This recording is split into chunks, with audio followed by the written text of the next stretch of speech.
Hey guys, what's up? Welcome back to the channel. It's Cynicalex, and the new sneak peek for the upcoming November update is absolutely insane. So I wanted to jump right into it right away because this update has taken a massive U-turn for me and for a lot of players as far as the hype-o-meter and also the scope of this update is concerned. I had no idea that they were going to really go in this direction for this update. Honestly, after Ares and Moonstone, this update was looking like a bit of a sleeper, which I said was good for the boycott, but this update now is looking more like a banger, which could be good or could be bad for the boycott. So I want to explain everything to you guys. I want to talk about these characters because they're both really cool, and then I want to give you guys some of my closing thoughts. So what you're seeing here is a double sneak peek. That's right, a double. Oh baby, a triple, but it's a double. Now, the first character you see here is Mac Gargan, Scorpion. And then materializing out of seemingly thin air, you see Owen Reese, Molecule Man. Two extremely polarizing characters on opposite ends of the power spectrum. But yes, absolutely amazing. I will stop hammering you guys with the in-game sounds or with the sounds from the sneak peek. And now we'll give you the in-game sounds. But yeah, that sneak peek was great. It was very to the point. It was just bada bing, bada boom. And we're getting two brand new characters. We're getting Scorpion as possibly a combat or speed villain. Very, very cool. And then we are getting Molecule Man, who basically has to be a universal villain. And we're going to talk about both of these characters now. And then we're going to talk about what this could mean for the update. So first character we're going to talk about, oh yeah, we have to talk about the sneak peek really briefly. Hang on. So if we go over to the sneak peek, sorry, I'm getting ahead of myself. I'm really excited for these characters. This is CM Fragment. As the Dark Avengers started to assemble, a powerful being has been on the watch. That's Owen Reese. A member of the team, the Dark Avengers team, stood up to fight back against the mysterious being with the powerful ability to manipulate molecules, Molecule Man. Stand against powers from beyond. The fight did not last long as the armored villain could not stand against his molecular might. So they're recognizing the power and the sheer overwhelming strength of Molecule Man. It is time to uncover the intentions of this being who is observing the Dark Avengers. Thank you. So pretty bonkers stuff. Now, if you actually look at the sneak peek frame by frame, not necessarily frame by frame, but if you sort of slow it down, Scorpion appears, he sees Molecule Man, and then he attacks him with that blue flurry, which is probably one of his attacks in the game. Molecule Man instantly disintegrates Scorpion. That's what that puff of green squirt is. That's the green squirt there. That's presumably Scorpion's, radiated blood. He disintegrates him. Scorpion's gone. Scorpion was yeeted and deleted. He was expelled from the game for infinite turns. And then Owen Reese pulls up and he's like, yo, what's up? And he looks more like Hyper Chad. He looks more like Hyper Chad Owen Reese. He doesn't look like the Owen Reese that we might see more often in the comics. But anywho, very, very, very, very, very cool. So first, let's talk about, also shout out to the boycott club really quickly here. You guys are hammering them. I'm gonna refresh this because I haven't seen this in a while. But last I saw, yeah, you guys are absolutely killing it with the dislikes. This is mental. You guys are savage as hell. I'm impressed. So first up, we've got Scorpion. Scorpion is a Spider-Man villain, Mac Gargan. He has the suit similar to Rhino, similar to some other characters like Vulture. He doesn't actually have his own tail. I mean, maybe some versions of Scorpion do, but it's a mechanical tail. And it spits acid, so he'll probably do poison damage. Now, this version of Scorpion is interesting because if we go through and look now at Scorpion originally looked something like this in the comics. This is the Scorpion that I'm used to seeing from like the Amazing Spider-Man TV show from the 90s, right? Spider-Man, Radioactive, Spider-Blood. That's the Scorpion we saw. But then Scorpion got a bit more of an updated look more recently in the comics. And then for Dark Avengers specifically, or sorry, not for Dark Avengers specifically, for the Spider-Man PS4 game, he looks like this. Now, this look is very similar. It's very, very similar to what we see from Spider-Man PS4. So it seems like they've taken a lot of inspiration from Spider-Man PS4, which is cool. They can take inspiration from Miles Morales as well and give us a new Rhino uniform with the Roxxon red armor. If you haven't seen the gameplay, it's really good. Bit of a spoiler there, but yeah. So that's Spider-Man PS4. Then in Dark Avengers, Scorpion looks like this. He gets the symbiote and he poses as symbiote Spider-Man.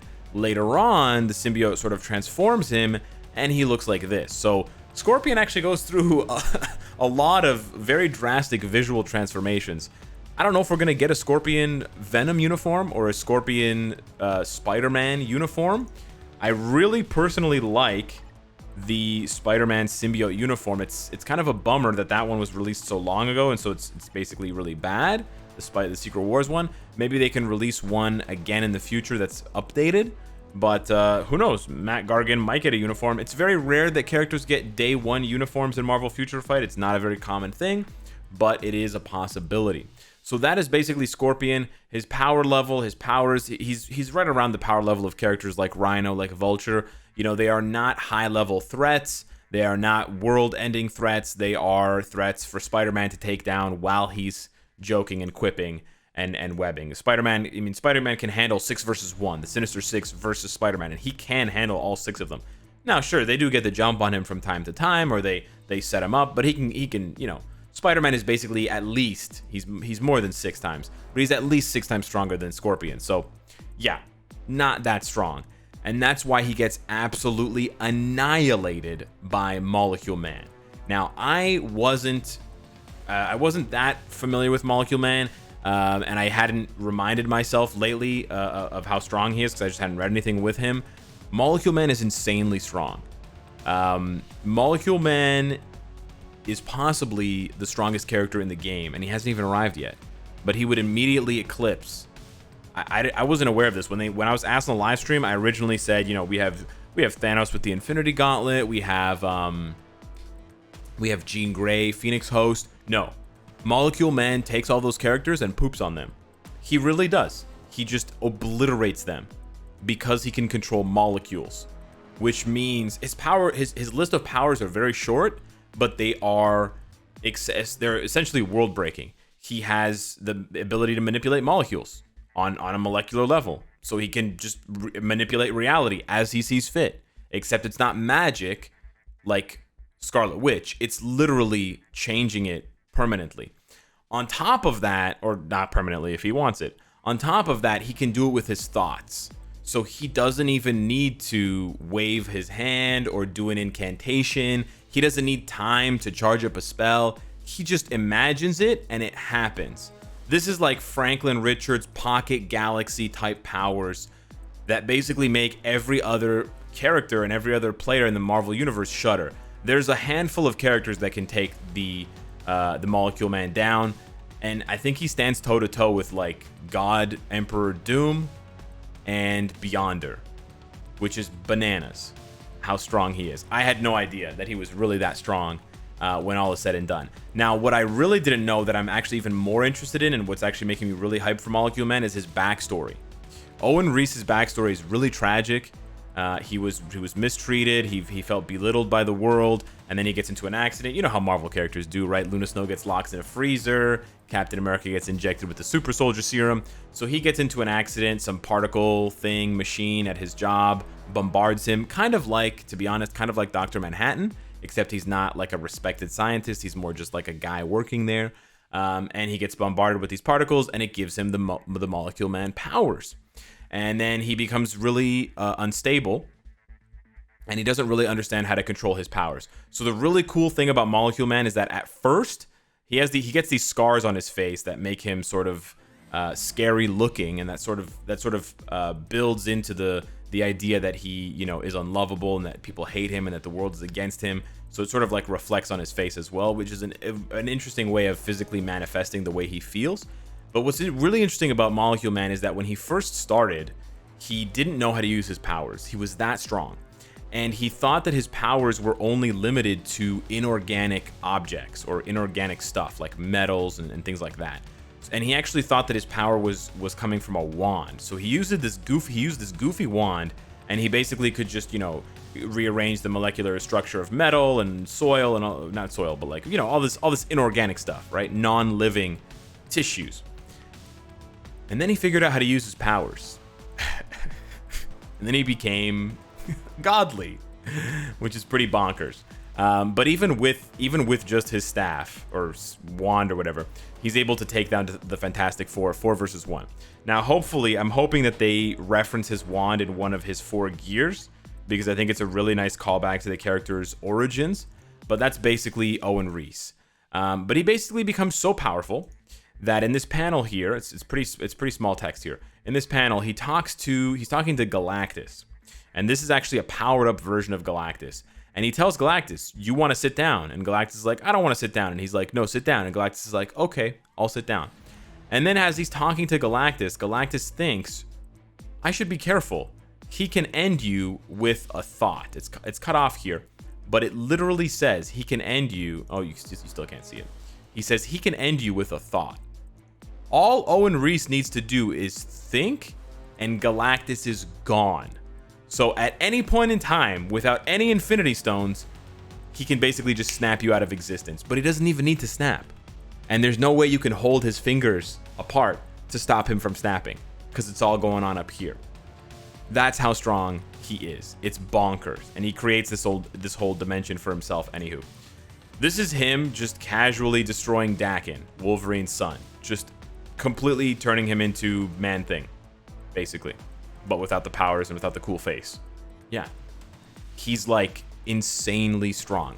So now I want to show you guys how Molecule Man intersects with Dark Avengers, because I hadn't actually read Dark Avengers and I didn't know, but he does intersect with them briefly, but it is actually quite epic. So basically what happens, excuse the pop-ups by the way, at some point during the Dark Avengers storyline, they get a call that someone has gone missing, someone who is related to a Secretary of State, and so they call in a favor to Norman Osborn, and so they send Sentry to go and look in this abandoned city to see why people are going missing. And then Sentry shows up and he gets disintegrated. Sentry gets disintegrated into nothing. That's Sentry, and that's Sentry, and that's Sentry. He gets disintegrated. Who disintegrated him? Molecule Man. Molecule Man was chilling in this small town, Dinosaur, Colorado, which is where he was born apparently. And he was chilling there because he was unstable. Again, he's sort of like the unstable evil genius kind of thing, or evil god powered thing.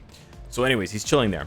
So then the rest of the Dark Avengers engage Molecule Man in battle, and Molecule Man starts messing with the molecules inside Osborn's brain, and he makes him think that he's Spider-Man. He gives him a guilt trip about Gwen Stacy and her kid. He makes him, it's really cool. The drawings here and Bendis' story is really cool. You can see the Avengers there, and he's dressed as Green Goblin. Then they transform into Ares and looks like Scorpion and somebody else. Really, really cool visuals. Really, good way of sort of illustrating the mental, punishment that he's giving Osborn. At the same time, Sentry rearranges his molecules back into Sentry. And then Reese pulls up again, and he does it again. And he just, boom, and there's Sentry getting absolutely giga annihilated. Anywho, eventually, Sentry reforms himself, and he finally gets the drop on Molecule Man, and he does end up, oh wait, never mind. Molecule Man bursts Sentry into molecules a third time. Apologies. But then finally, Sentry gets the drop on Molecule Man.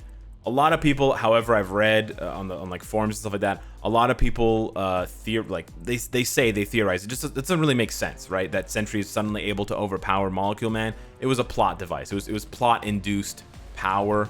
It was just like plot armor.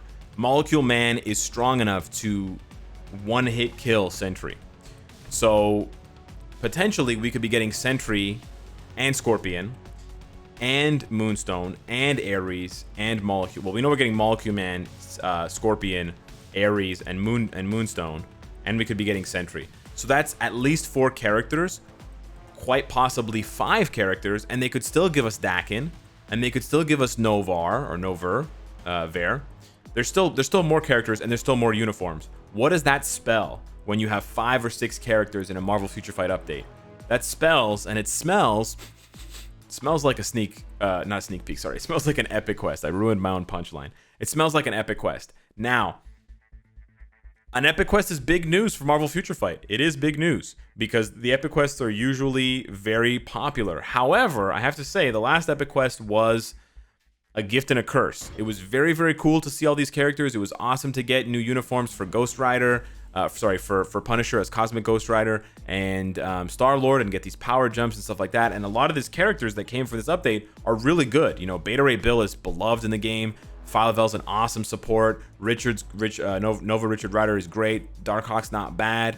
You know, these characters are solid. The problem with the Epic Quest, we know, was all of the research missions. That really ruined the Epic Quest. So if we are getting a Dark Avengers villain Epic Quest, which is actually something that we have been asking for, interestingly enough, it is something that we have been asking for in the game for a long time, a villain Epic Quest, this would be the perfect time to do it with Dark Avengers because there are so many villains. Now, I don't know exactly how the Epic Quest would play out, but it's very possible that they could do something similar to what they did 5 months ago with Star-Lord, where Norman Osborn, being the leader of the Dark Avengers, is the Star-Lord of the Epic Quest. He is the vehicle collecting all of these other characters, right? All of the other Dark Avengers, and putting them together for this journey. And then maybe Sentry, like Richard Rider Nova, is going to be the 6,600 crystal character, and then the one that you get at the top there would be Molecule Man. It's very, very possible. Now, I'm just speculating, right? This is just 100% speculation, but it is definitely possible. So, my advice to you, if you think that it's possible that it's an Epic Quest, and if it's possible for you to save up 6,600 crystals, it might not be a bad idea to save up 6,600 crystals for a potential Epic Quest. It's not guaranteed, and usually they drop, I will say this, usually they drop hints in the sneak peeks that it will be an Epic Quest. So that actually makes me think less that it will be an Epic Quest. Like it sort of lowers my percent chance or probability that I expect an Epic Quest. I also don't expect an Epic Quest because we've gotten one so soon. We got one like 5 months ago, and they usually don't do Epic Quests that close together. They're usually at least a year apart. Now, I know that the Deadpool and First Family, the Fantastic Four Epic Quests were very close together, but that was because Marvel as a whole in all of their games was promoting the Fantastic Four. So it sort of, it jumped, you know, it leapfrogged to the front of the line for importance, but maybe it's possible. Honestly, at this point, given the number of characters and given maybe Marvel Future Fight wanting to make more money and seeing success and continued success in Epic Quests, maybe they're going to push another Epic Quest. I don't know, because they want to make more money. I'd say it's probably 50-50 that we get another Epic Quest, but I just want to throw that out there as a piece of advice in case you don't want to miss those Epic Quest Deluxe Pack characters. I know it's tough to save 6,600 crystals with Black Friday and the uniform sales. Also, a tip for Black Friday and the uniform sales, maybe save 1,000 crystals in case the holiday Lady Deadpool uniform doesn't come out now at Black Friday, but if it comes out maybe in December at the end of the year. Again, I don't know, I'm just speculating, but it's just an idea. Last but not least, I completely forgot about this, but Loki. We voted on characters to get reworked, and the character that won the rework poll was Odin, and then Odin got a tier 3 and we thought it was rigged. But then later on in the in the following updates, we saw that Ghost Rider got a rework in a tier 3 and Dormammu got a rework in a tier 3. And we were like, oh, okay, so they were just planning to do all of them. That's cool. It's nice that we voted, but it's nice that they did everybody on the list. Well, guess who was number 4 on that list? That's right, Loki. Look who shows up at the end of that issue 12, after Molecule Man and that sort of disaster is averted. Loki shows up to the, mentally tormented Osborn. And that's how Siege begins, where he gets in his head and he says, go attack Asgard, go send Sentry off to kill Thor and my enemies. So I could definitely see them doing a mid-month tier 3. Maybe Sentry or Molecule Man gets tier 3, so we get one universal tier 3, and then they do mid-month tier 3 for Loki, and we get back-to-back universal tier 3s, which sort of fits their motif. I feel like they've been doing that a lot more often lately, where they release back-to-back tier 3s of the same type, Venom and Carnage, Ghost Rider and Dormammu, and they do that to try to deplete your books so that you are more tempted to go into the store and buy the packs that include the book selectors. I do think that's something that they've been trying to do more to push more people to buy those packs. So yeah, I know I packed this video with a lot of information, so if you need clarification, hit me up down below in the comments. A lot of that stuff towards the end was all speculation about an epic quest, about a deluxe pack character, and about the holiday Lady Deadpool uniform. So just understand that that's my speculation. That's just my thoughts and possibilities. It's not a guarantee for what's going to happen. I have no idea what's going to happen next. I'm just guessing, but I just wanted to give you my speculation in case it helps you make a decision or save your resources for something later on down the line. So yeah, I'm actually really hyped for Molecule Man. I really hope that he's not paywall, because I really want to get him. But yeah, we'll have to see what happens. So thank you so much for watching. Hit me up in the comments down below. Let me know what you think of Molecule Man, Scorpion, and whether or not this update has taken a U-turn up hype avenue for you. And with that, I'll see you in the next video. Take care.